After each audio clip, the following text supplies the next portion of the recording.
Salut les footeux, bienvenue dans Les Pieds Carrés, le podcast tous les 15 jours sur Antenne Centre. Désormais, vous commencez à le connaître, les génies de la tactique sont là, tactique de comptoir. Évidemment, avec la compo du jour, aujourd'hui, à ma gauche, le Saint-Gillois, j'ai envie de dire, et Romain aussi, en plus c'est son prénom, ça tombe bien. Salut Romain. Salut, Adri, comme d'habitude, fidèle. Brighton n'a pas joué ce week-end, donc on ne peut pas l'allumer. Et alors, on a un invité de marque aujourd'hui, c'est Sébastien Conte. J'ai appris qu'il a des origines italiennes à l'instant.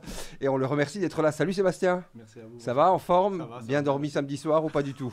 On va dire pas beaucoup. Je dirais bravo quand même à Sébastien Conte qui s'est pris quand même 5 buts. Enfin, il n'a pas joué, hein, il n'était pas sur le terrain. Mais qui était là non seulement à l'interview après le match, à pieds nus. Il est sorti de sa douche exprès pour venir nous parler.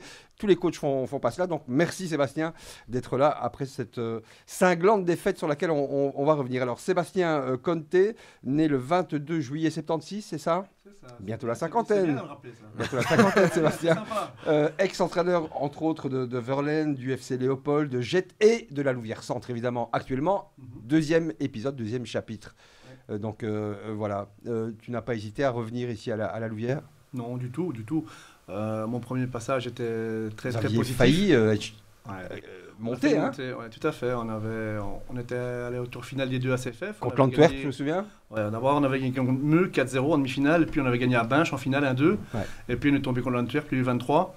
Et là, on tombe à 10 après 2 minutes. Chris Soulaka prend rouge. Et là, ça devient plus compliqué. On fait quand même une grosse partie. Et on est battu en fin de match, quoi. Et là, je pense qu'on a raté le coche. Et c'est dommage pour le club de ne pas avoir pu passer cet échelon-là parce qu'il l'aurait mérité par rapport à tout l'investissement. Bon, voilà, après, rien n'est facile en football. C'était un tournant, d'ailleurs, ce moment-là, dans l'histoire récente du club. Parce que, voilà, 3 ans après, vous êtes en Détroit amateur, quoi. Oui, après, voilà, il y a eu 3 années qui se sont passées. Qu'est-ce qui s'est passé exactement? Je ne sais pas. Je n'étais pas présent, donc certainement il y a eu un peu de malchance, un peu de tout, un mauvais fonctionnement certainement aussi pour certaines choses. Mais bon, voilà, je pense que le club a à cœur cette saison-ci de repartir sur une base saine, avec une nouvelle dynamique, une dynamique positive, où on essaye de proposer un football de qualité et surtout une image au niveau du club et de l'équipe qui est très proche des supporters et on est assez accessible par rapport à ça. On y reviendra d'ici quelques instants. En tous les cas, je suis retombé sur un article de presse du début de saison, d'avant-saison, et tu disais, quand on m'a contacté, j'ai pas hésité, j'ai mis plus de temps par contre à convaincre ma femme. Ah, c'est la vérité. Ah, ça, c'est la vérité. Pourquoi à la casquette? Parce que ça fait plus de 20 ans que tu es coach, en fait. Ouais, c'est ça, exactement. Ma femme, elle en a marre, en fait. Parce que c'est difficile. C'est une vie compliquée, hein. C'est très compliqué parce que même quand tu es à la maison, tu es occupé à préparer des choses, tu es en train de penser au match, qu'est-ce que je dois faire pour ci, qu'est-ce que je dois faire pour ça, tu dois prendre du temps pour faire tes feuilles de phase arrêtées, toutes ces choses-là. Et puis quand tu rentres à la maison après le match, parfois c'est un peu difficile, tu vois. Et puis bon, comme on est en national, les déplacements sont longs aussi. Moi j'habite à Wemel, donc même pour venir à l'entraînement, je mets 50 minutes, voire parfois 1 heure. Donc ça fait quand même 2 heures de trajet déjà, sans l'entraînement. Voilà, c'est tout des contraintes. Sans parler des plaisirs du ring, hein, évidemment, de Bruxelles. On est des spécialistes, là, les travaux, les 2 bandes, les 1 bande, tu sais pas pourquoi, il n'y a rien qui se passe pendant des mois, mais voilà, c'est ça en fait. Mais bon, voilà, j'ai réussi à la convaincre que pour une saison encore, elle me laisse sortir de la maison. Comment tu as réussi? Des conseils pour... Apparemment, Adrien a le même problème que toi. J'ai assisté beaucoup, pendant beaucoup de jours, et j'ai profité qu'il faisait beau.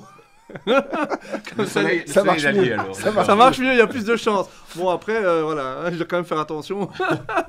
Donc, Conte, origine italienne, donc papa italien, c'est ça que tu nous disais. Tout à fait. Sébastien est donc fan du Milan AC depuis toujours? Depuis toujours. Pourquoi le Milan AC? Parce que c'est une équipe qui a toujours développé un football ultra attractif avec l'équipe de Sacchi. Parce que Sacchi, j'allais dire. Oui, voilà.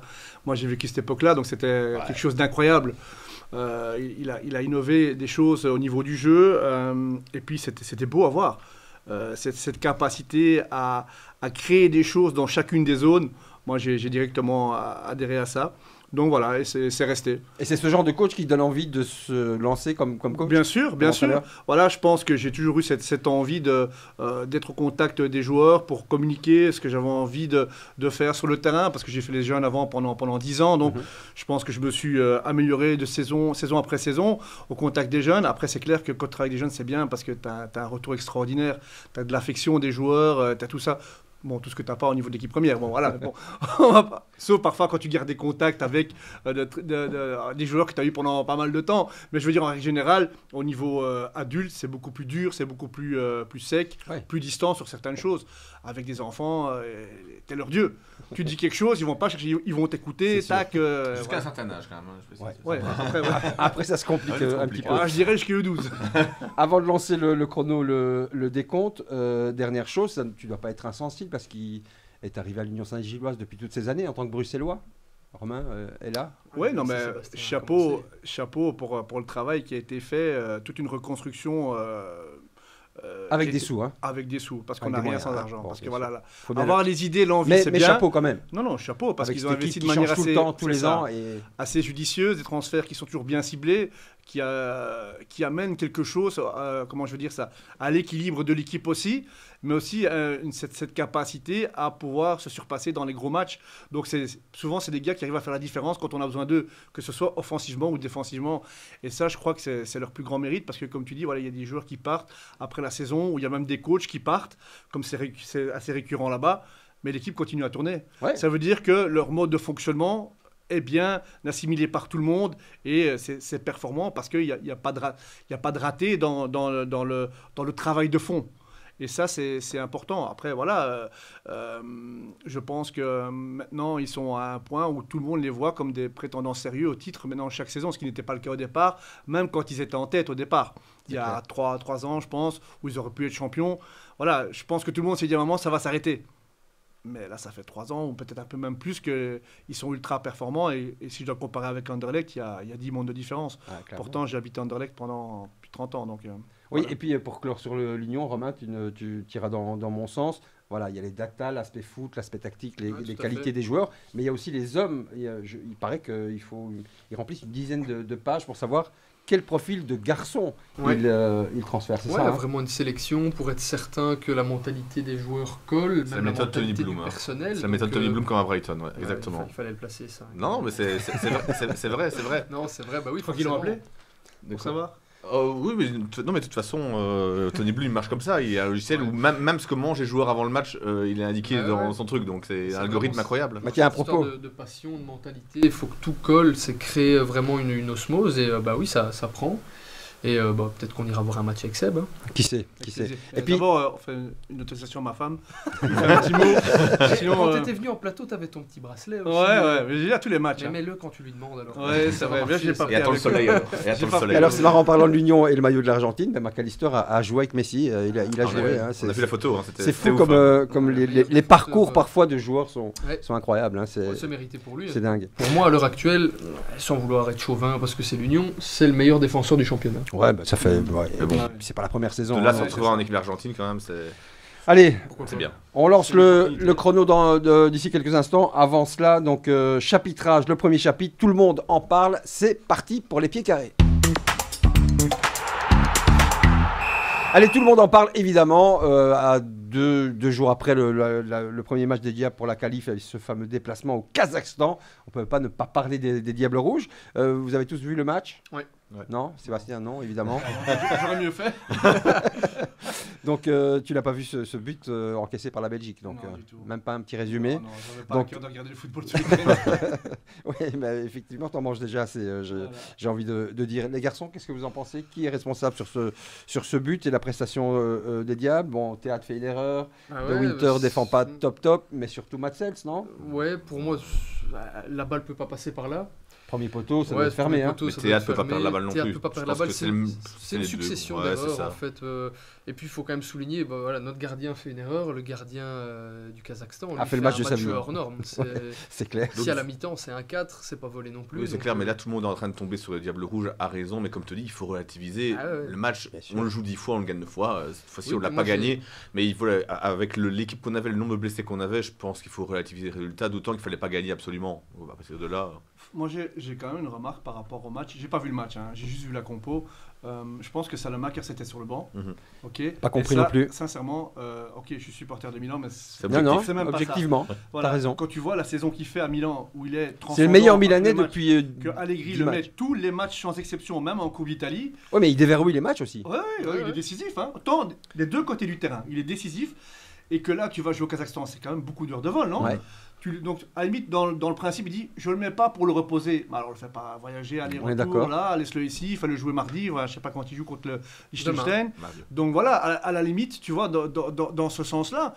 Mais là, je ne comprends pas. C'est un gars qui est en pleine forme et qui peut débloquer une situation en 1 contre 1, rentrer dans le rectangle, donner des assists, comme il le fait. Dès qu'il est rentré, il a amené du danger. Mais il ne le fait pas que maintenant, il l'a fait à Rome, il l'a fait aussi à Bologne. Je veux dire, c'est quand même une valeur sûre maintenant pour moi au niveau du noyau des Diables Rouges. Et bon, quand je vois qu'il est sur le banc, avec autant d'absents, je me dis que c'est quand même spécial. Pour rebondir là-dessus, en effet, ça aurait été un autre profil, parce que moi je ne comprends pas, Trossard, Faux-Neuf, ok, mais pourquoi des joueurs comme De Ketelaere et Van Aken jouent en même temps? Pour moi, ce sont des joueurs qui ont le même profil, qui sont similaires, qui jouent dans les mêmes zones en possession de balle. Et je ne comprends pas comment, comme tu dis, un joueur comme Salemackers, qui est quand même beaucoup plus percutant, plus dribbleur, ne peut pas s'intégrer avec à côté de lui, soit de Van Aken, soit de Ketelaere, qui va plus orienter le jeu. J'ai du mal à comprendre le fait que Garcia, à chaque fois, il nous met des joueurs qui sont dans les mêmes zones. Je trouve que ces choix sont discutables. Moi, je comprends pas. Tu fais venir Vermaat pour la première fois en sélection. Il pète le feu. Il a des automatismes, les yeux fermés avec Van Aken. Fais-le commencer. Si ça va pas, tu le sors à la mi-temps. Voilà. Et puis, Sébastien, pourquoi cette obsession actuellement des faux neufs? Je sais pas. Dans toutes les équipes, c'est comme ça. Pas chez nous. Bon, quand Conte à Naples n'a pas Lukaku, je peux comprendre. Voilà, c'est différent. Quand tes neufs sont blessés et que tu n'as pas d'autres solutions. Mais là, il y a quand même d'autres possibilités. La Belgique a des attaquants. Comme tu dis, Vermaat, à la limite, c'est peut-être le bon moment, il est en pleine bourre, de le lancer dans un match où la qualification est acquise. Il peut quasi rien se passer, donc tu joues sans pression, juste à l'envie. Et le gars, à mon avis, avec la mentalité qu'il démontre semaine après semaine, le gars, il a faim. Donc, et s'il marque, ça devient un héros en plus. Donc, c'est ça. C'est ça. Et c'est un gars qui n'a peur de rien. Tu le sens qu'il est très sûr de lui aussi. Et dans ce genre de match, tu dois avoir des gars qui sont ultra confiants face à des blocs défensifs qui sont parfois très bas, très refermés. C'est pour ça qu'aussi le choix de Salemackers sur le banc, je ne le comprends pas. Parce que tu as besoin de joueurs comme ça pour ouvrir le jeu, pour provoquer, pour créer des choses, parce que ça devient un peu trop stéréotypé. Et là, une défense qui joue bas face à un jeu stéréotypé... C'était le profil parfait, je pense. Ça aurait permis de mixer un petit peu, de donner de la variation dans les attaques, parce qu'on avait Doku à gauche, mais vu qu'il n'y a que lui qui est percutant, forcément les attaques viennent toujours du même côté. La défense s'adapte. Mais il a commencé à droite.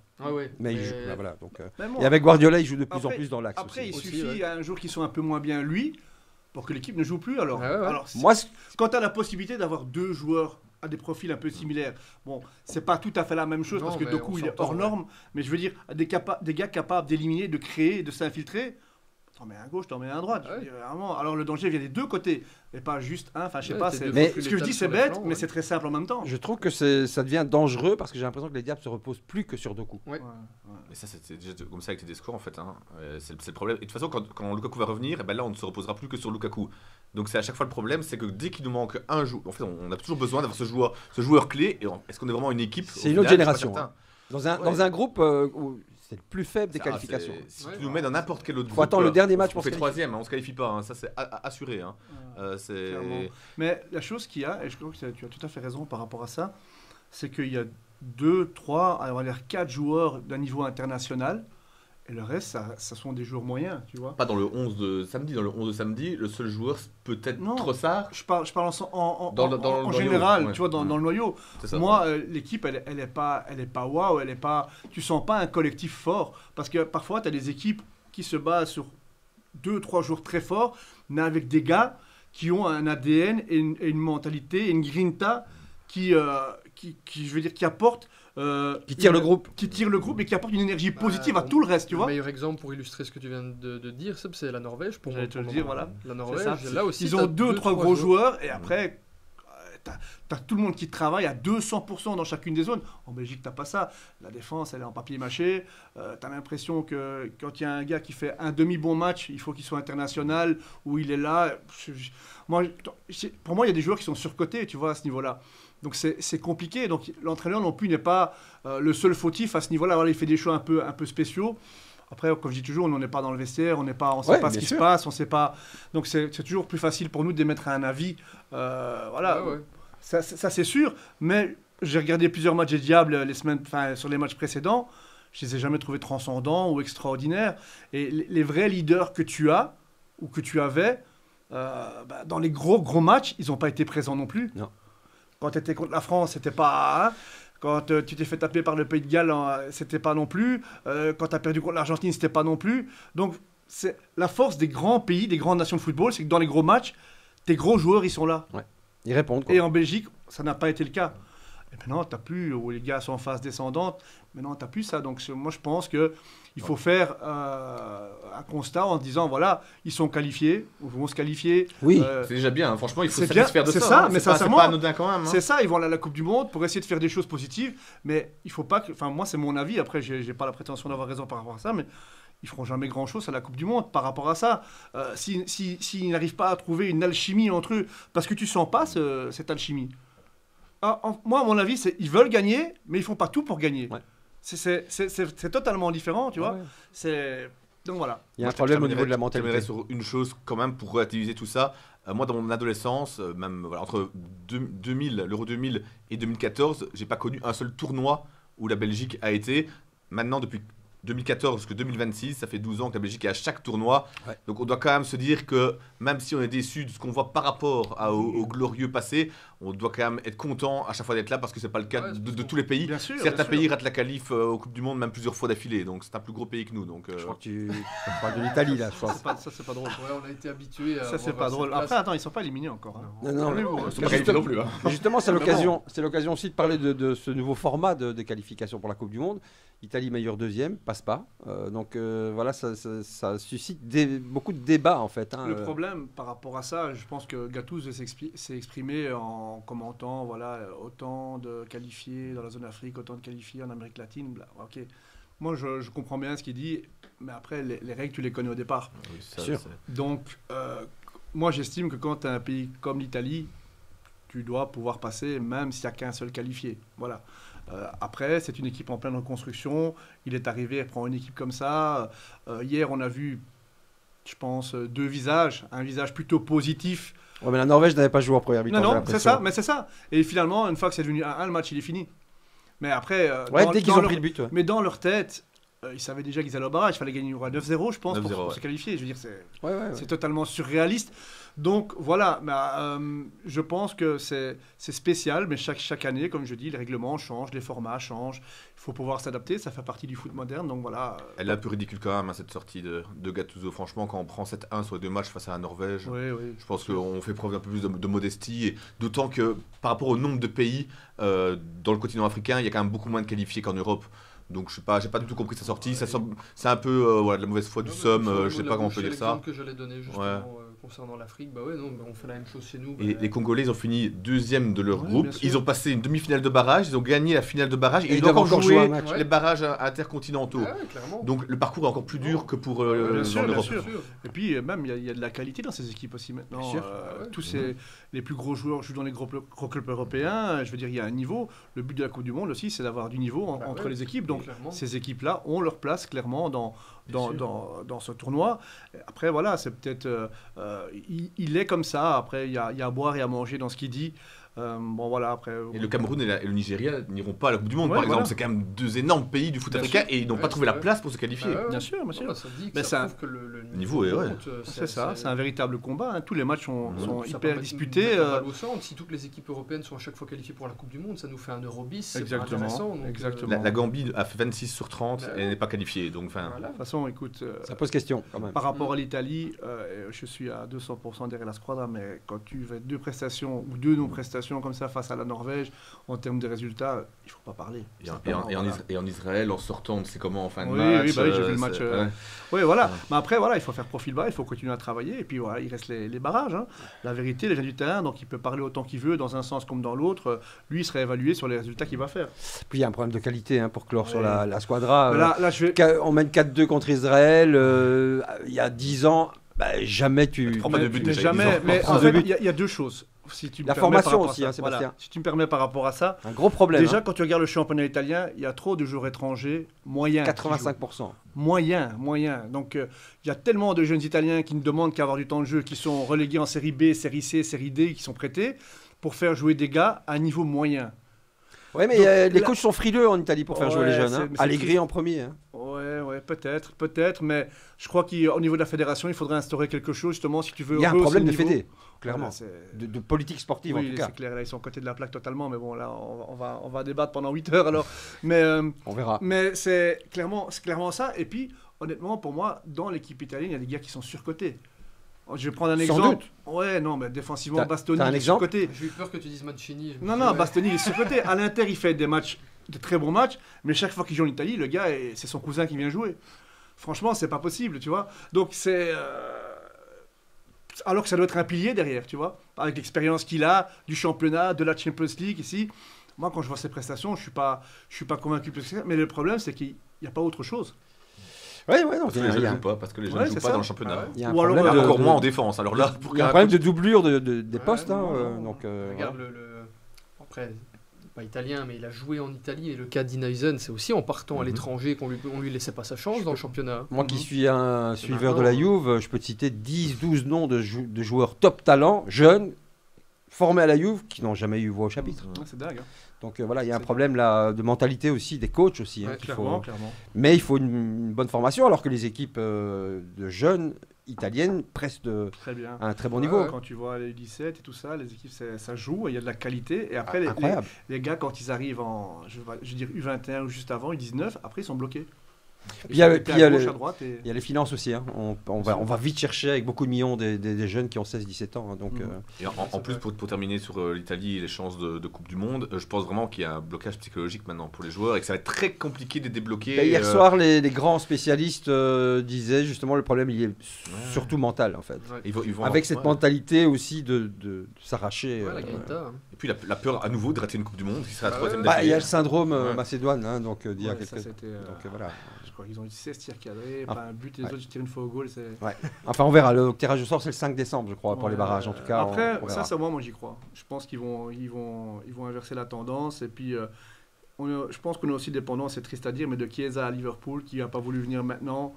Mais après, ça aurait servi à quoi? Parce que la qualification était quand même morte. Oui. Par contre, c'est mieux de l'avoir lui en forme. Voilà. Parce qu'il y a trop peu de joueurs aussi qui arrivent à faire la différence. Et lui, c'est un joueur de rupture qui peut faire la différence.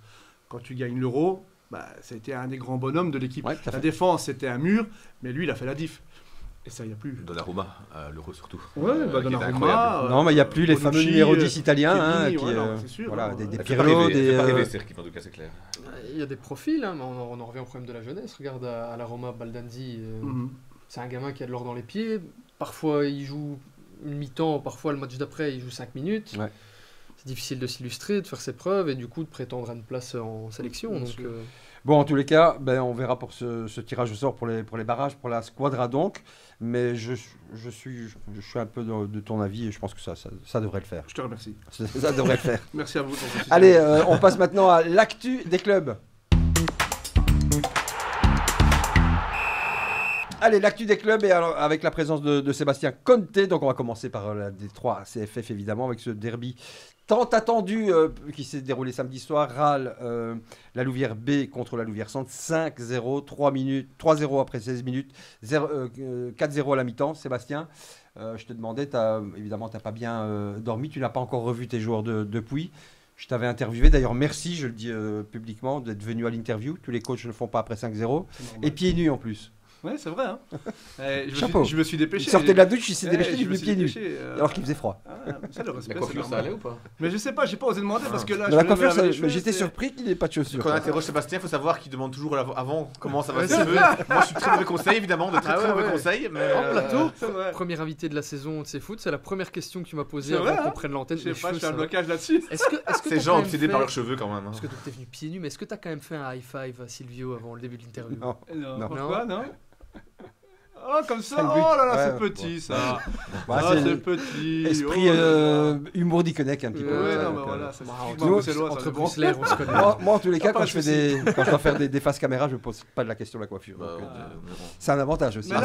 J'étais tellement perturbé que je n'ai pas osé demander pour les cheveux. J'étais encore dans un état. J'imagine. Non, franchement, honnêtement, objectivement, merci. Ils ont poussé depuis le dernier épisode. Bon, alors, on revient sur ce 5-0. Donc, début de match catastrophique. À la mi-temps, je ne t'ai pas posé la question à l'interview après le match. À la mi-temps, qu'est-ce que tu sors comme mot par rapport à ce qui se passe? 4-0 à la mi-temps. Écoute, il y a déjà des fois où... Tu parles d'honneur, d'orgueil? Oui, bien sûr. Il y a déjà des fois où, à la mi-temps, en championnat cette saison, je suis rentré, je crois que les murs ont tremblé 2-3 fois. Mais là, ce n'était pas nécessaire parce que tu sens que tout le monde est abattu, on est en dessous de tout. Au niveau du contenu, au niveau du résultat, tu sens que le moral il est touché. Ce n'est pas le moment de les retourner. Donc j'ai laissé 3 ou 4 minutes de calme où personne n'a parlé. Et puis après, je leur ai dit que voilà, qu'on avait un honneur à défendre par rapport à nous, que le match était fini, mais qu'il restait une mi-temps et qu'on devait montrer qu'on était capable, tout simplement, en reprenant action par action, situation par situation, et on verra ce qui se passe. Mais surtout, pas baisser les bras et pas comment je vais dire ça, abandonner le match en disant c'est perdu, on court plus, on se bat plus. Et je crois qu'on a montré ça en deuxième mi-temps, sans être bon. Il y a eu réaction. Il y a eu une réaction quand même en deuxième mi-temps. On a essayé de rééquilibrer les choses au niveau du dispositif aussi. Et on a eu des situations, mais pas de grosses occasions. On a 2 grosses occasions, je pense, de pouvoir réduire la marque. Mais voilà, ça n'a pas fonctionné. C'était un jour sans. Alors, pas de bol, l'adversaire était très efficace devant le but. Hein. Ouais, très peu d'occasions finalement. Clairement. Bah, écoute, ils sont partis sur un bloc bas à 5 derrière dès le départ. Quand tu vois les 10 premières minutes, tu peux jamais te dire que ça va prendre une tournure comme celle-là. Hein. Mais c'est le football. C'est sur une phase offensive chez nous. On a un corner offensif, on doit jouer le ballon. Pour moi, il y a faute. Bah, l'arbitre ne siffle pas, ça fait partie du jeu. Et puis après, le gars part vers le goal. On doit faire faute. Nous, sur les 50 mètres, c'est peut-être pas quelque chose à dire, mais c'est la vérité du terrain. On doit faire faute. On ne peut pas laisser avancer comme ça. On ne le fait pas et ça devient 0. Et d'habitude, quand on est mené, je sens toujours cette confiance dans le groupe pour inverser la tendance. Là, ça devient vite 2-0. Et puis, on prend ce 3-0 qui sort un peu de nulle part aussi. Et bon, le match, il est fini. Adri, tu étais surpris du score, hein, toi, tu l'avais fait il y a 15 jours, je crois. Ouais, ça contre Bième il y a 15 jours. Je t'avoue que quand j'ai pris mon téléphone et que j'ai vu, je pensais toi que tu postais les résultats sur notre page Facebook, j'ai cru que tu t'étais trompé, que c'était 0,5 en fait. Parce que je m'attendais vraiment pas. Enfin, pour moi, ça paraissait inconcevable que l'URLC soit battu de cette manière-là, surtout avec ce que j'ai vu la semaine d'avant contre Bième, où c'est vous qui, à mi-temps, pouviez mener 5-0 ce jour-là. Et donc oui, moi c'est vraiment je pense que c'est le résultat qui m'a le plus surpris depuis le début de saison dans les chiffres, encore plus que la victoire de la RAL contre Bruges par exemple, parce que je m'attendais pas du tout à ça. Je m'attendais même plutôt à une victoire facile de l'URLC. Ouais, après il y a quelque chose qu'on avait déjà relevé à plusieurs reprises dans les différents épisodes du podcast, c'est que bon là il y a eu des faits de match, mais vous marquez beaucoup, mais depuis le début de la saison vous encaissez beaucoup aussi. Ouais, mais là ça faisait beaucoup de matchs quand même où on encaissait beaucoup moins. Ouais, c'est vrai. Mais on avait solutionné ça, mais la chose qu'il y a, c'est que chaque adversaire s'étudie, donc ils ont préparé leur match par rapport à nous. Nous aussi, on l'a fait, on savait comment ils allaient s'aligner, donc il n'y a pas eu de surprise des deux côtés. Je pense que c'est ce qu'ils attendaient et c'est ce que nous on attendait aussi. Mais tout ce que nous on fait bien d'habitude, on l'a mal fait. Et tout ce que eux font mal d'habitude, ils l'ont bien fait. Ouais. Et ça change toute la donne. Et ça donne un score comme celui-là, pour moi forcé. Voilà, mais c'est le score. On mérite rien samedi passé parce que dans le contenu et dans l'intensité, on n'a pas été bon. Dans l'exécution des situations, on n'a pas été bon. Donc voilà, je crois que même si maintenant on n'a pas non plus eu la réussite pendant le match sur certaines phases, on ne méritait pas plus. Voilà, il faut rester honnête. C'est malheureux parce que c'est un derby, ça tenait à cœur à nos supporters et au club aussi. Est-ce que tes joueurs avaient conscience de ça? Oui, parce que de l'autre côté, on a beaucoup travaillé. Non, enfin, peut-être pas comme eux, parce que nous, chez nous, il y a énormément de joueurs bruxellois. Donc ils avaient à cœur pour le club de bien faire les choses. Pour ça, je pose la question. Voilà, non, peut-être pas avec sans les incriminer, hein, mais non, du tout. Voilà. Moi-même, je suis bruxellois, donc c'est pas. Je me mets dans le même sac qu'eux. Je veux dire, je pense que ceux qui viennent nous voir depuis le début de saison savent quelle mentalité on a sur le terrain. On a des gars capables de faire la différence, comme Wally, comme Etuil, comme Loris, comme d'autres encore, comme Brandon, comme Joël qui vient justement de la RAL. Bon c'est petit tous joueur, des joueurs avec une qualité 20 individuelle. Joël Kouka. Ouais, extraordinaire. Belle découverte, moi en tout cas. Le match contre Bième, j'étais ultra impressionné. Pas seulement par son travail offensif, mais aussi son travail défensif. C'est un attaquant qui presse beaucoup. Oui, bien sûr. Après, il avait à cœur de bien faire les choses samedi, c'était compliqué. Il n'y avait pas beaucoup d'espace. On précise, il vient de la RAL. Il venait de la RAL, on l'attendait aussi. Ça s'est pas très bien passé. Donc voilà, il est arrivé en fin de prépa chez nous. Nous, on l'a accueilli à bras ouverts. Quand je vois un profil pareil, voilà, ça se refuse pas. Aussi jeune. Mais non, bien sûr, après, il a fallu le temps de le préparer, de lui faire comprendre comment est-ce qu'on travaille. Et tu l'as lancé au bon moment, en fait. Oui, voilà. C'était la troisième titularisation, je crois, pour lui. C'est ça. Mais c'était la première à ce poste-là. Parce que d'habitude, il jouait sur le côté. Lui, il fallait qu'il se familiarise au club, mais il a fallu aussi que toi, tu aies le temps de créer l'osmose dont on parlait en début de saison, puisque c'est quasiment que des nouveaux joueurs. Vous êtes reparti de zéro, c'est ça la difficulté pour toi cette saison. Moi, c'est ça qui me chagrine un peu par rapport au match de samedi, parce que quand on a repris les entraînements, il y avait tout à faire. Voilà. On ne fait pas les victimes. Il reste un joueur. Ouais, Fred Salem, qui était le seul restant de l'épopée en D2. Tous les autres sont des joueurs qui viennent de Bruxelles ou qui viennent de P1 ou de P2. Parce que le club n'a pas de budget pour ça, parce que c'est plus l'optique, parce qu'ils essayent de repartir sur une page blanche à ce niveau-là. Donc on a cherché des gars avec, je ne veux pas dire en mode travail de l'union, parce qu'on n'a pas les data et tout ça, mais avec des gars que je connaissais, dont je savais que la mentalité et la qualité football allaient à rentrer en adéquation avec le système et les objectifs, parce que le premier objectif du club, c'est de se sauver le plus rapidement possible. Ouais. À partir du moment où tu n'as plus de joueurs, tu n'as plus rien, et qu'il y a 4 descendants, et que tu fais une préparation au début où tu es battu par tout le monde, parce que tu n'as pas d'équipe, tu n'as pas de joueurs. Tu testes encore des joueurs quasiment en début de championnat. À une semaine du championnat, on avait encore des tests. Donc tu vois, et moi j'étais transparent par rapport à ça. J'ai jamais été inquiet. Maintien d'abord. Voilà, clairement. Et maintenant, il n'y a rien qui change. Le gars qui vient me dire maintenant, au jour d'aujourd'hui, les yeux dans les yeux, on savait que vous auriez 24 points maintenant. On est 4e, avec 3 points d'avance sur Bième et un match en moins, et 6 points d'avance sur la RAL. Le gars qui me dit, nous on savait, alors les gars, chapeau, je joue au loto, je joue à l'euro million, parce que moi je ne le savais pas. On fait le travail pour, voilà, les gars en veulent, on a des gars avec une mentalité extraordinaire. Voilà, on est passé à côté samedi. C'est les premiers déçus, j'ai parlé avec quelques gars au téléphone ce matin, hier. Voilà, ils ont à cœur de bien faire les choses parce qu'ils se sentent responsables. Et ça, un groupe, quand il se sent responsable, ça prouve que le groupe est de qualité déjà au niveau de la mentalité.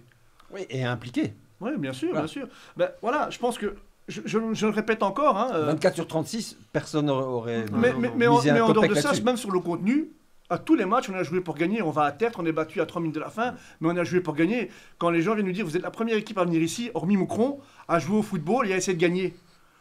Voilà, après tu perds quand même, c'est des fleurs dans l'eau, mais ça veut dire ce que ça veut dire. On n'a pas une équipe pour défendre, on n'a pas une équipe pour fermer le jeu. Tous les matchs, on les joue pour les gagner. Et c'est toujours mon discours, on joue pour gagner aujourd'hui. Oui, et tant que tu mets un but en plus que l'adversaire. Voilà, il y a plein de matchs où on a inversé la tendance, quand sinon on était mené 1-2 à 10 minutes de la fin, on gagne 3-2. Et il y a plein de matchs où on est revenu comme ça, et où les gens pensaient qu'à 2-2 on allait fermer la baraque, bam, et on met le 3-2. Tu as des joueurs pour aussi. Bien sûr. Les profils de joueurs que tu as parlé des tuiles. Moi j'ai adoré le petit Ouali dans le milieu. Un petit numéro 10, la meilleure de jeu, comme on n'en voit plus trop justement. Je pense que c'est un joueur plus qui vient de division inférieure, il a joué à Jodogne, je pense. Il a joué en D3 quelques matchs avec Jodogne, il a joué à Stockel aussi. C'est un gars qui est extraordinaire au niveau de la mentalité et au niveau de la qualité de jeu. Tu sens que... Il a des jolis pieds. Il aime bien le ballon, c'est clair. C'est quelqu'un qui s'investit pour l'équipe aussi. Il y en a d'autres comme ça. Ayoub aussi, c'est le même. C'est des gars qui peuvent créer la différence. C'est des gars qui méritent de jouer plus haut. Il y a quelques joueurs dans l'équipe, sincèrement, qui peuvent jouer plus haut et qui auront leur place en D2 ou même en National 1 avec du travail et de la concentration, c'est sûr. Mais je trouve qu'on a de la chance d'avoir ces gars-là dans notre équipe parce que tous ceux qui viennent nous voir, hormis bien sûr samedi, sont généralement contents de les voir en action. Et je pense que l'encadrement justement du club par rapport à ça est très positif. Parce qu'on n'a pas de pression excessive en termes de résultats. On joue pour gagner, mais ça, c'est nous qui mettons ce challenge-là. Il n'y a pas de « on doit aller au tour final, on doit monter ». Déjà, on repart de rien. Donc, essayons d'abord de proposer quelque chose de positif. Et le positif amène le positif. Donc, en partant de là, je trouve qu'on s'en sort plutôt bien pour commencer. Maintenant, voilà, on joue Moucron dimanche. Pour moi, on n'a rien à perdre. Premier tournant de la saison, ça ? Non, je pense qu'il y a déjà eu des tournants. Après, avec 24 points, le maintien est déjà dans la poche presque. Hein. Ouais, mais il y a 4 descendants. Moi, je suis quelqu'un de très. Il faut peut-être 4 victoires sur la saison encore, donc ça devrait aller. Ouais, je l'espère en tout cas. Bon, très superstitieux, ça, je te le fais pas. Tu ne le diras pas. Hein. J'avais pas mon training samedi, on a perdu. Hein, voilà, donc en partant de ça, voilà. Mais bon, en parlant de tournants, je pense qu'il y a déjà eu des tournants dans la saison. Tu vois, sur certains matchs, quand on va jouer à Pâques-Buzet, c'était un concurrent direct à ce moment-là aussi. On était 4e, tu es mené 2-1 après 60 minutes, puis tu gagnes 2-4. Je veux dire, il y a déjà eu des moments clés dans la saison où on a montré qu'on avait une équipe. Maintenant, voilà, à Moucron, on va faire la meilleure prestation possible. C'est une équipe qui est pour moi la meilleure de la série, clairement, à tous les niveaux. Infrastructure, qualité, budget. Quand tu vas gagner 1-6 à Tertre, je ne crois pas qu'il y a quelqu'un d'autre qui va faire ça cette saison-ci. Quand ils ont décidé de jouer, ils sont inarrêtables sur la durée du match. Mais sur un match, tout est possible. Bien sûr. Tout est possible. Et en cas de défaite samedi, ça ferait 3 défaites sur 4 matchs. 12, ouais. Ça peut pas semer le doute. Non, parce que tu auras joué les 2 premiers du classement. Ouais. Et un derby. Et un derby. Voilà, donc non, ça peut travailler un peu mentalement, mais après, là, il y aura un tournant. Peut-être après le match de Moucron où tu dois réagir pour prendre des points, mais pas contre Moucron. Parce que le gars qui pense ou qui va dire, moi je mets une pièce sur la Louvière Centre face à Moucron, voilà, nous on y croit. Comme on le fait chaque fois. Adrien, mais voilà. On a beaucoup parlé de ton équipe. J'aimerais juste parler un peu de toi, de ton travail en tant que coach, de ton style de coaching. Une scène qui m'a marqué, c'était face à Bième. Après un quart d'heure de jeu, tu as ton milieu de terrain, Gio, qui est averti, qui vient de commettre une faute un peu limite juste après. Et après un quart d'heure, tu décides de le sortir. Et je pense que ce jour-là, c'est à ce moment-là que tu gagnes le match. Parce que le joueur, peut-être que 5 minutes après, il est dehors, il prend carte rouge si tu ne le sors pas. C'est quelque chose que tu as déjà fait ou c'était une première pour toi ça? C'est très rare après un quart d'heure de sortir un joueur sur choix du coach. Je pense que c'est déjà arrivé sur mes 20 ans d'exercice, mais c'est rare. Après, c'est un choix réfléchi. Réfléchis vite, parce que c'est dans le match, quoi. Bien sûr, après, c'est notre rôle aussi, je veux dire, de prendre des décisions et de lire le jeu, mais le jeu aussi de l'arbitre. Parce que ce jour-là, c'était très compliqué avec l'arbitrage. On a gagné, donc indirectement, on n'en parle pas, mais c'était des décisions à sens unique, non-stop. Donc, il faut savoir que 15 jours avant, on était tombé à 10 face à Monceau pour un même genre de problème, juste avant la mi-temps. Donc, je me suis dit, on ne va pas faire 2 fois la même chose. Et c'est dommage pour Patou, qui mérite vraiment pas ça, mais il l'a très bien compris. Je lui ai expliqué directement et il a compris. Parce qu'en fait, dès la deuxième fois, j'entendais le banc adverse dire « Ouais, c'est nouveau lui, blablabla, blablabla. » Je me souviens dans mon commentaire dire que si ça continuait comme ça, il serait dehors avant la demi-heure. Bien sûr, mais tu as tout à fait raison. Et on ne pouvait pas se permettre ça. C'était un match qu'on voulait absolument... Enfin, qu'on voulait absolument gagner. On sentait qu'il y avait la place. T'étais bien dedans. À part ça, t'étais bien dedans, quoi. Oui, c'est ça. Non, je sentais qu'on avait vraiment la possibilité de gagner ce match. Donc, voilà. Donc, j'ai pas hésité une seule seconde. Et, ça fait partie d'une décision d'un staff dans la lecture du match et dans la prise d'infos sur ce qui faire peut des se choix, passer. quoi. Bien sûr, voilà. Et prendre ses responsabilités. Parce que pour le même prix, ça passe pas. Tu casses peut-être le mental d'un joueur et ainsi de suite. T'es battu. Et on va dire, ouais, mais pourquoi tu lui as pas fait confiance? Après, voilà, c'est notre rôle. La vie de coach. Exactement. Allez, bonne merde pour la suite, hein, comme on dit. De toute façon, on passe au voisin d'en face, Sébastien. J'aurais aimé avoir ton avis sur cette première partie de saison de la RAL, quand même brillante, quelque part. Même si... Laquelle? Même si... En D1 ou en Division 1, évidemment. Non, mais tu dis la RAL. Voilà, on entend beaucoup de gens dire ouais, le jeu est pas très sexy, c'est solide, c'est réaliste, mais quand on monte d'une division, c'est comme ça qu'il faut aborder une saison. Après, tu connais Fred Taquin, donc... Oui, bien sûr. Je l'ai déjà affronté plusieurs fois avec la Louvière, quand il était à la RAL en D2, et quand il était aussi en série provinciale au niveau du Brabant, donc on se connaît depuis de longues années. Maintenant, j'ai parfois du mal à comprendre les gens, ils sont tellement exigeants, j'ai l'impression que maintenant tout le monde doit jouer du football spectacle et amuser les gens. Je comprends bien, hein, mais après, s'il amuse les gens et qu'ils ne gagnent pas, alors c'est pas bon non plus. Là, comme tu dis, ils viennent de monter. Donc d'abord, ils vont chercher à se stabiliser et prendre des points rapidement. Et on sait que c'est un coach très rigoureux au niveau de l'organisation, au niveau de la tactique, que tout est bien mis en place. Ils prennent des points régulièrement. Ok, ils font pas de carton, ils font pas. C'est peut-être pas le jeu, on va dire, le plus léché du championnat. Mais quand tu vois le nombre de points qu'ils ont pris, moi, franchement, si je suis supporter de la RAL, je suis content. Ah, mais les supporters sont heureux, hein. Globalement contents, je pense. Le travail qui est effectué aussi au niveau du recrutement est très posé et très intelligent. Donc tu sens vraiment ces structures professionnelles. Restreint en plus. Hein. Oui. Le plus petit budget de très loin. Bien sûr. Donc, mais ça, c'est travaillé aussi de manière intelligente. Donc franchement, chapeau à eux. Moi, je suis très content de les voir en D1 et de voir qu'ils ont, on va dire, les épaules solides pour rester en D1. C'est important et que ce soit pas juste un effet de passage. D1, bam, on redescend. Comme parfois les clubs font, tu vois. En tout cas, ça fonctionne et invaincu à domicile depuis le début du championnat, le 26 juillet contre le Standard. Prochain adversaire, c'est Anderlecht, justement, qui va venir à l'Easy Arena. Comment vous sentez ça, les garçons? Anderlecht qui est un petit peu quand même en regain de forme, qui retrouve un peu de lustre, son lustre. Ouais, ça peut être à double tranchant. Soit Anderlecht va se relancer, soit la RAL, après sa défaite, va vouloir... remontrer que face à un gros à domicile on peut le faire. Bon, le Standard c'était le premier match, c'était différent. En tout cas, on se rappelle du match contre Bruges, le football. De grosses équipes sont se casser les dents. Il y a Lyon aussi qui a perdu des points. Ce que tu disais, c'est illisible comme match, ça que tu dis, parce qu'évidemment, début de saison, on dit mi-novembre, il y a un RAL Anderlecht largement favori, ça va être un 0-3 bien tassé. Là aujourd'hui, la RAL est tout à fait capable de garder le 0, ça on le sait très bien. Bruges, Union n'ont pas marqué à l'Easy. Donc maintenant, si Anderlecht est à son niveau réussi à contourner ce que mis en place Taquin, mais il y a un paramètre dont on parle peu, je ne sais pas si vous êtes d'accord, Sébastien aussi, la RAL a le don de faire déjouer les adversaires. Par rapport à cette organisation. C'est une qualité aussi.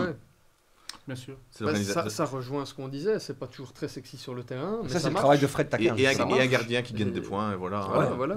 Et je vais juste rebondir sur une chose, je pense que ça s'est passé le début de semaine dernière, dans la presse française, l'altercation à l'entraînement entre Epailly et Fred Taquin. Fred Taquin qui est dépeint comme un coach colérique dans les colonnes de l'équipe. Je vous avoue ça vient que de l'équipe, hein, donc j'ai été fort surpris par ça. Bon, c'est quelqu'un de caractère. J'ai pas pas l'impression que c'est un colérique. Est-ce que c'est pas commandité? C'est un article. Je sais pas, on n'a pas de preuve, on peut pas accuser sans preuve. Non, voilà, mais ça ressemble fort à un article commandé. On a déjà tous les 4 été confrontés à Fred, on sait tous comment il est. T'as déjà eu des embrouilles avec Fred Jamais. Voilà, quand tu lis colérique. Jamais. Bah, il coach son équipe, quoi. Il est là, il est investi. Mais colérique de là à tout casser dans le vestiaire, non, je pense. Je pense que c'est commandité, que c'est fait exprès. Pourquoi est-ce qu'un quotidien comme l'équipe, une institution comme l'équipe, fera un article sur un joueur français qui est remplaçant dans le dernier club au budget? On connaît le fonds de commerce, on sait comment ça fonctionne. Sensationnaliste depuis toujours, l'équipe. Et un ou deux coups de fil d'agent pour faire sortir l'histoire. Clairement. Allez, D2 ACFF maintenant. Binche a partagé ce week-end un bon point en déplacement après une victoire qu'ils attendaient depuis longtemps. Ça commence doucement à prendre. Binche, se stabiliser en tout cas, les gars. Toi, tu ne suis pas trop la provinciale évidemment, la bruxelloise plutôt, toi Sébastien. Oui. En fait, je suis quelques équipes au niveau du Hainaut comme Athènes et Saint-Pierre qui s'entraînent sur le même complexe que nous. Avec qui on a noué des petits contacts, une équipe très sympa, franchement. On va en parler de la P2B. Copain avec Momo Takir alors. Copain. Le bouillonnant Momo Takir. Pas copain, mais voilà, on est là, on se voisin. Très bien, ça se passe très bien, la cohabitation est excellente et j'ai l'occasion de les voir à l'entraînement. Franchement, ils travaillent très bien. Et je pense qu'ils sont 7e ou 8e maintenant au niveau du classement. Ça remonte au classement, on va y venir d'ici quelques instants. Là, ils ont battu le leader de la P2 ici mardi dernier. Ils enchaînent avec des résultats. Ils ont gagné ce week-end aussi. Mais on y revient à la P2B. D'abord, un petit mot, donc Binche, on va attendre de voir ce que ça va donner d'ici le début de l'année prochaine. Manage 0-0, pas de souci, mais les gars, vous qui suivez un peu plus Manage, grosse alarme au niveau de l'infirmerie.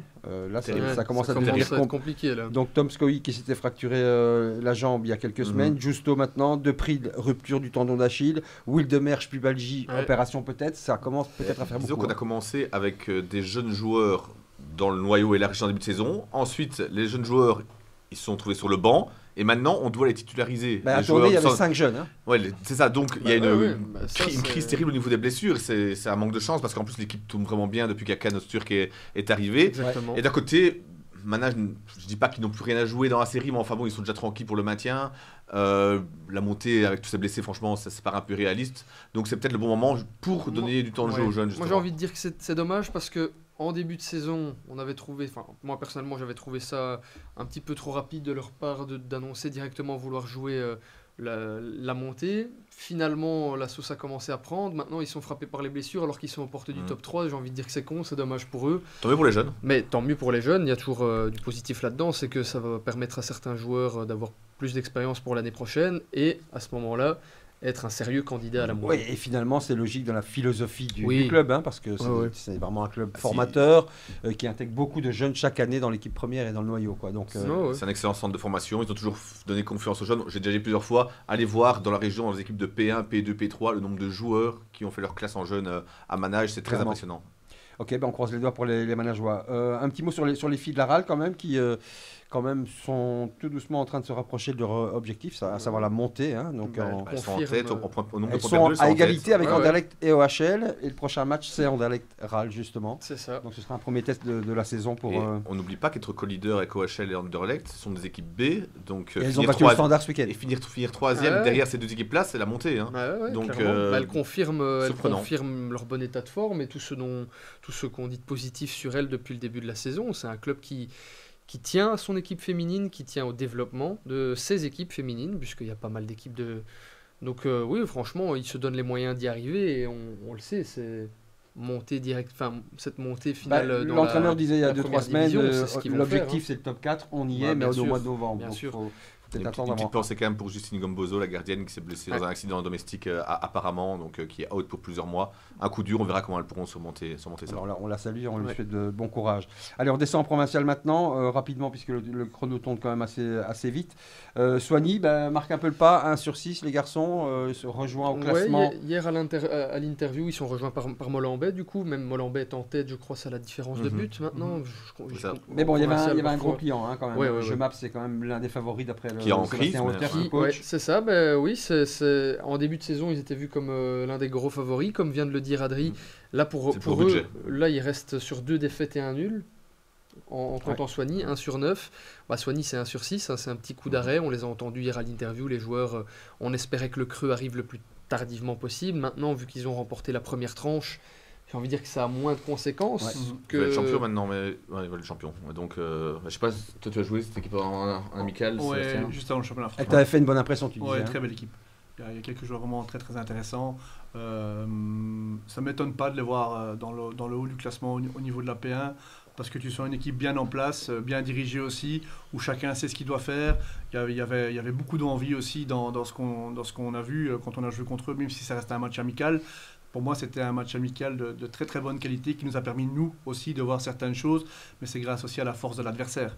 Donc, oui, ça ne m'étonne pas. Franchement, je souhaite le meilleur parce que c'est une équipe qui m'a laissé un sentiment très positif. Il y a de la stabilité, puisque le coach est là quand même depuis quelques années aussi. Donc, il y a de la continuité. Quoi. Donc, effectivement, on devra avoir une belle surprise en fin de saison. On espère que le creux s'arrête dès maintenant, parce que le problème avec eux, j'ai déjà dit, c'est avec le coach, avec Sébastien. C'est que parfois, les creux, ils durent plus ou moins longtemps, et il faut que cette fois-ci ce soit moins longtemps pour pouvoir continuer à jouer dans le tableau. Comme je l'ai dit, cette fois-ci, l'avantage qu'ils ont quand même remporté une tranche, ce qui n'avait pas été le cas les années précédentes. C'est toujours la question avec la tranche. Est-ce qu'il n'y a pas derrière on a vu Trivière, un relâchement inconscient là, c'était impressionnant. Trivière qui gagne la première tranche la saison dernière en P2 et puis qui s'écroule complètement, qui finit milieu de tableau dans l'anonymat avant de manquer finalement la montée pour un barrage. Donc c'est une saison, c'est quand même long, c'est illisible, c'est compliqué. C'est un marathon. En P1, Oudin Échin, un but partout, donc c'était un concurrent direct. Oudin qui perd plus depuis un bon moment. Il y avait un petit air de revanche dans ce match-là, puisque la saison dernière, ils avaient pris 13-0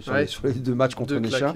Donc voilà, mais ça a l'air de bien prendre aussi pour le nouveau coach. Là-bas du côté de Oudin, ils sont invaincus depuis un bon moment, donc je pense qu'ils devraient terminer convenablement la saison. Ils sont bien installés dans cette première provinciale.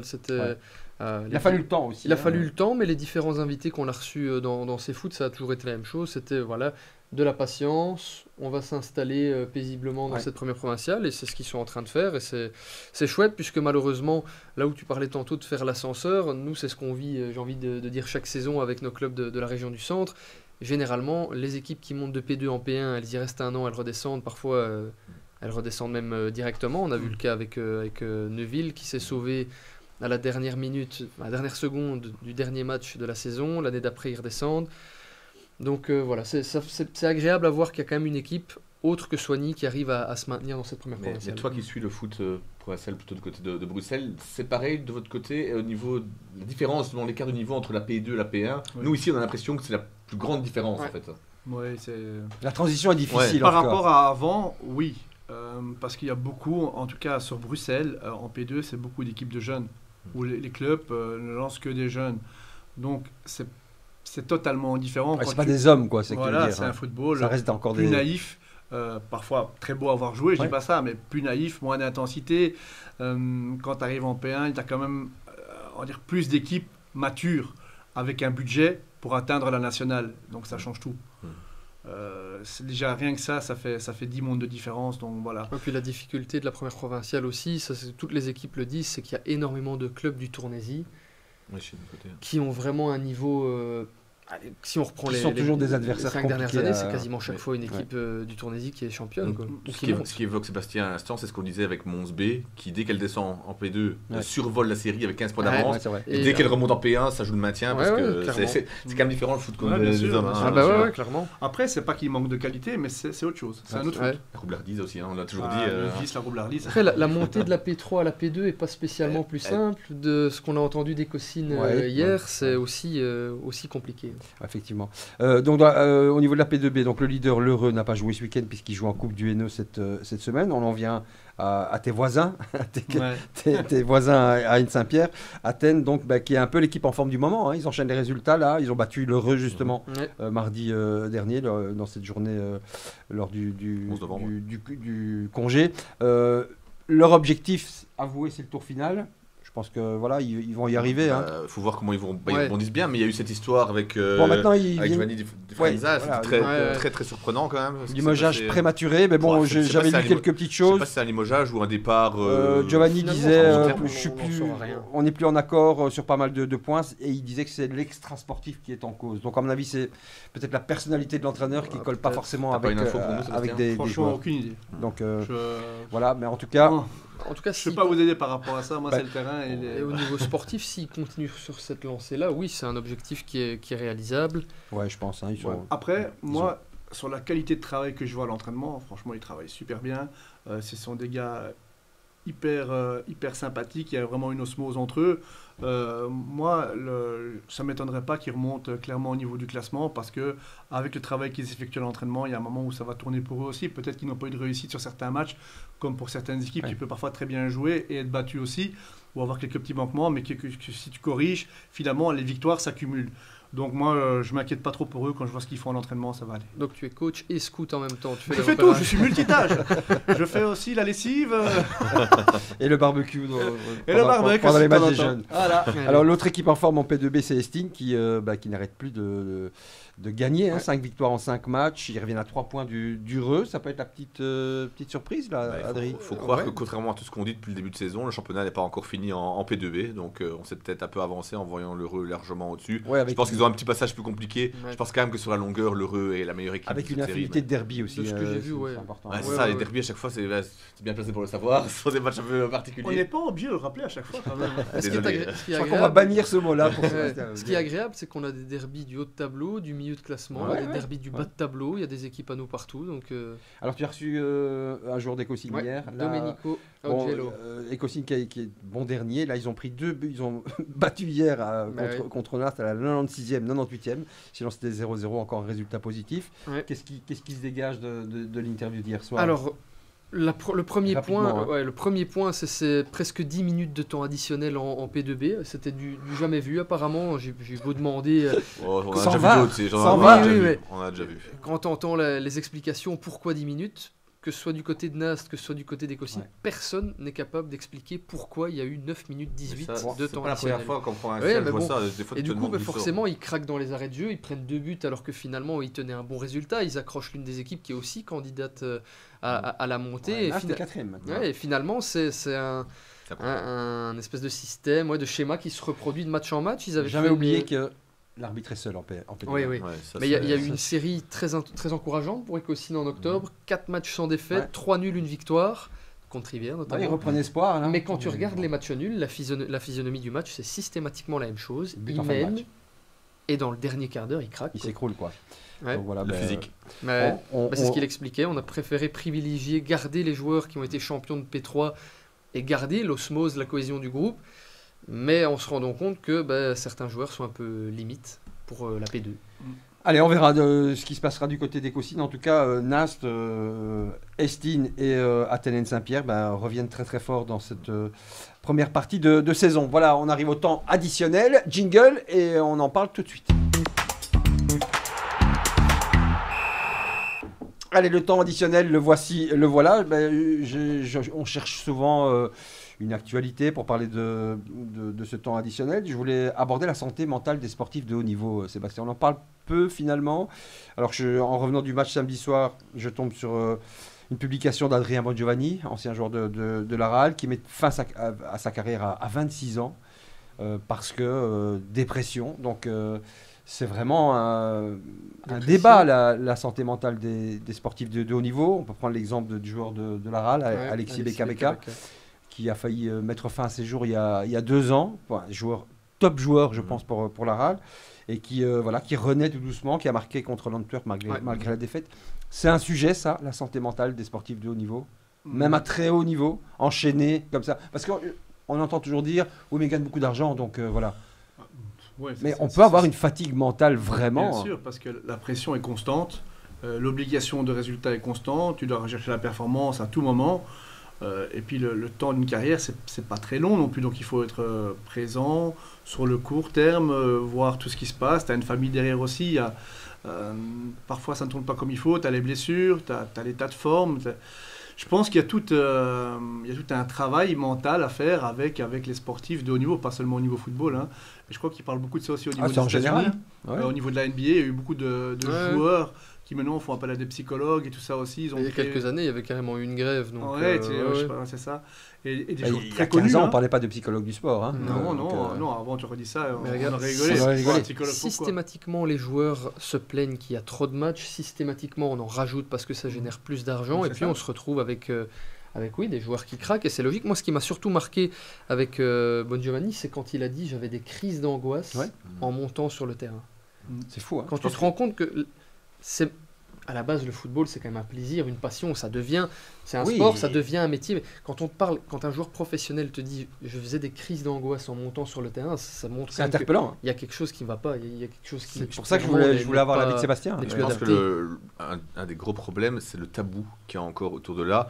On l'a dit juste avant, il gagne beaucoup d'argent. Oui, et alors, c'est pas parce que quelqu'un gagne beaucoup d'argent qu'il a pas. Les gens oui, mais justement, c'est pour ça que les joueurs qui se sentent pas bien vont moins vite en parler parce qu'ils vont se dire ah si je dis que je suis pas bien, on va me reprocher, on va dire que je suis pas à plaindre, qu'il y a des gens qui mangent pas à leur faim, qui ont froid. Puis, non, ils ont le droit d'avoir des problèmes comme tout le monde ces gens-là. Et puis ils gagnent beaucoup d'argent parce qu'ils font un métier dans un milieu qui génère beaucoup d'argent. C'est pas à eux qu'on doit reprocher le fait que le football, les droits télé, tout ça, ça génère autant d'argent. Que tu gagnes 1 million par mois ou 2 000 euros par mois, t'es pas moins légitime d'avoir des problèmes. Mais je pense aussi que parfois les gens peuvent en parler parce qu'à cause du vestiaire aussi, comment ça peut être perçu par les autres. Donc parce qu'on essaie toujours de donner une image aussi de force dans un vestiaire par rapport aux autres, parce qu'il y a une concurrence qui est là. Et à partir du moment où c'est leur boulot, ça reste un boulot, même si parfois tu crées des liens, c'est chacun à sa place. Donc, on sait que dans un vestiaire, il y a beaucoup de sujets tabous. Bon, je ne vais pas revenir sur certains, mais il y a beaucoup de sujets tabous qui font que certaines personnes se sentent moins bien dans ce même vestiaire, ou comme tu dis, ont besoin de cacher certaines soit de leurs préférences sexuelles, soit de leur mal-être. Donc oui, je pense qu'on aura réussi à briser tous ces tabous. C'est clair que la santé mentale en général, mais là on parle d'un vestiaire même amateur, hein. Oui, bien sûr. Pas seulement les joueurs de haut niveau. Hein. Oui, bien sûr. Mais oui, je pense que dans le foot, il y a encore beaucoup de tabous à briser.